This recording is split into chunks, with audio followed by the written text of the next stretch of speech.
Hello, so my name is Megan Ryan. I'm a student physical therapist at South College, and we are going to be touring the home environment of Mr. K today to make sure it's safe and ready for him to go home.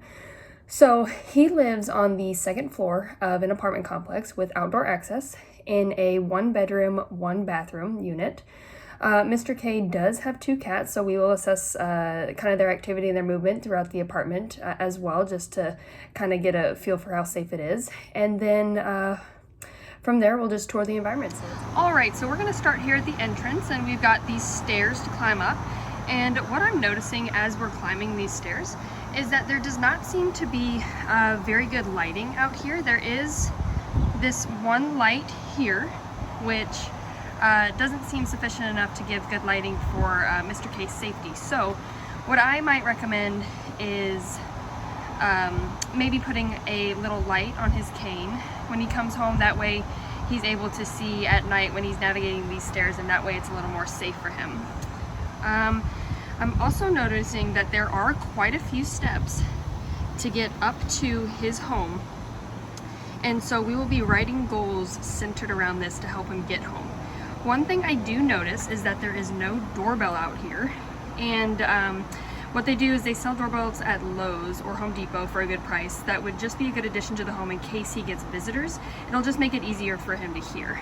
And as we move in and unlock the door, it seems to work pretty well and move pretty easily. And so that brings us to the entrance. And so the door does swing inward, which is good for him to get in and out of his house. And as we move to the hallway, I noticed right away that there is this entry rug, which I will recommend be removed for safety, with it just being a tripping hazard. And as we can see his two cats here, Sirius and Zuko. They will probably be following us around because they are just very interested.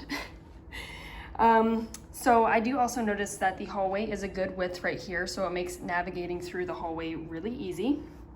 So that's a good positive note. The lighting in the hallway is actually really good as well, so he'll be able to see pretty well. And so now we are just going to step right into the kitchen.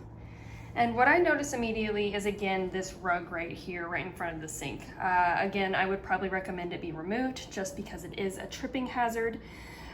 Sink and counter height seem sufficient, but this back cabinet seems just a little tricky. It looks like he'll have to reach pretty far to get access to that cabinet. So what I might recommend is just rearrange some items so he doesn't have to utilize this as much. We could also just work on some goals to help with reaching as well, so he'll be able to do that.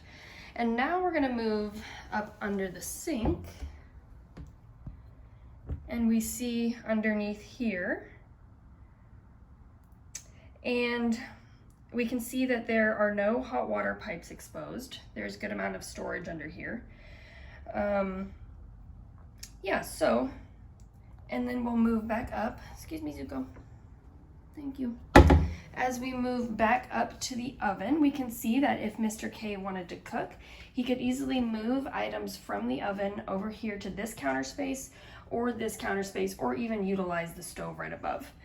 And then we can also see that the stove looks to be in really good condition, as well as has some easy to reach controls. So from the kitchen, we're gonna move into the second hallway where the laundry is located. We can see that the items for laundry are located above the washer and dryer, which will force him to utilize reaching and moving forward. The hallway is a good size. I'll show you this right here. The hallway is a good size, but I am noticing that Mr. K does put his kitty litter boxes in this hallway, which makes navigating a little difficult, especially once you start moving this way and move into the bathroom. I would recommend moving just one of these litter boxes just to give him a little more room to get from the hallway to the bathroom. And so as we move into the bathroom here, we can see that there is pretty adequate space. I move in a little more, and we can see that the mirror right here is a good height for standing or for sitting. I can also see that the storage right here, if we open this up real quick, there's some pretty good storage here and it's easily reached. All right, we're also going to move up under the sink just to see storage. Hot water pipes are not exposed, which is good. We can see that there is relatively good lighting and good space if there needed to be some sort of caregiver assistant here. Again, I do notice the rug, but I think it is important to have a rug getting out of the shower just for slip and fall risk. So what I would recommend is sticking some, just kind of some sticky stickers up underneath the rug. That way it doesn't slide around when he gets out of the shower. I'm also noticing here that the toilet is a little low. So I would recommend getting one of those raised seats with handles on the side so it's easier for him to get up and down.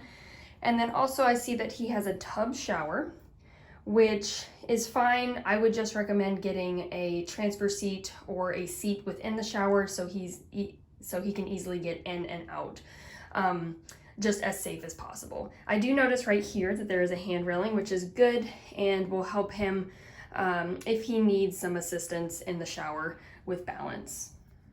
All right, and as we move from the bathroom down the hall into the bedroom, I do notice that there is a good amount of space for him to move around. The height of the bed looks really good, and that's gonna help him get up and down from a sit to stand well. With this cat tower in the corner here, I would recommend to trim these strings down here and here, just so, just because they do present a little bit as a tripping hazard. Cats are very notorious for moving the strings around as well, so there might be some tripping hazard that we don't see right now. Let's see, I do think it would be beneficial. So here's his bed here.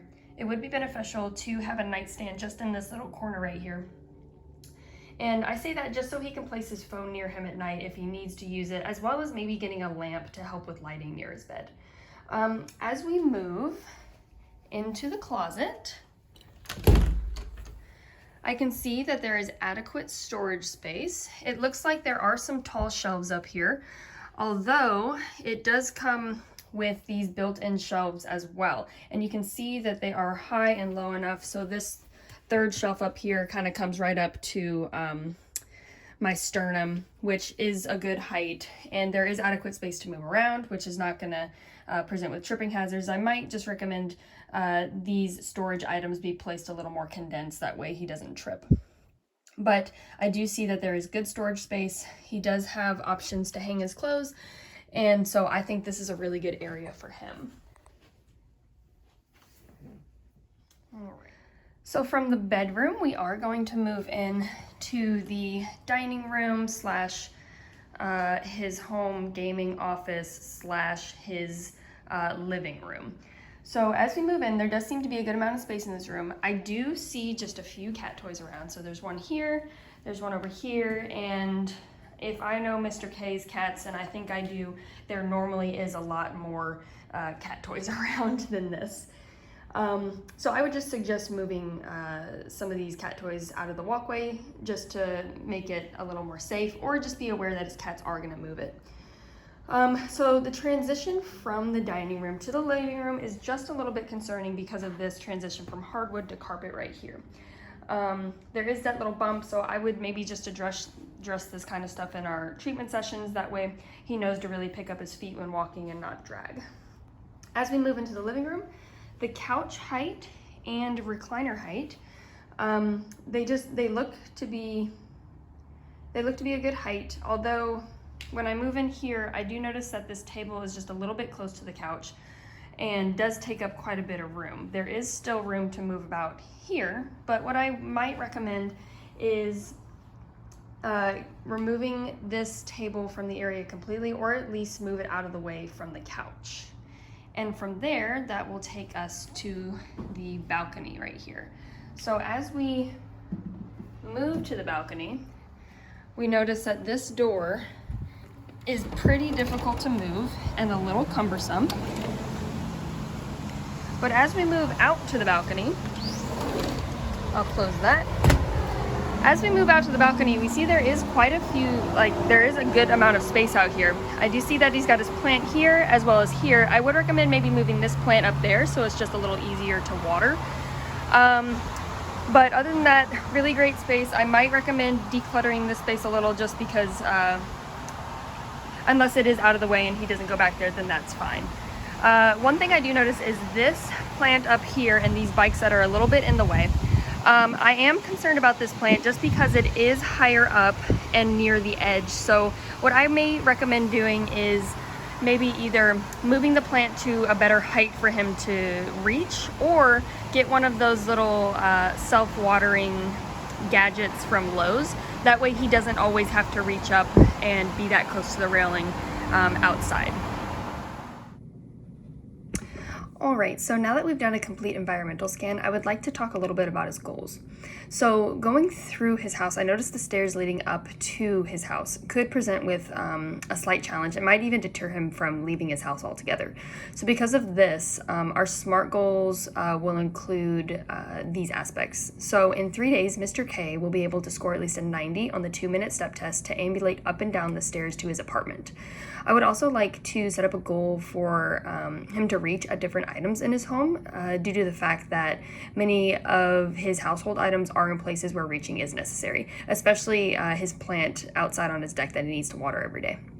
So in 3 days, Mr. K will be able to score at least a 13 on the functional reach test to allow him to water his plant on the deck and reach items around his home. So with that, I thank you, and that will be the end of our environmental scan.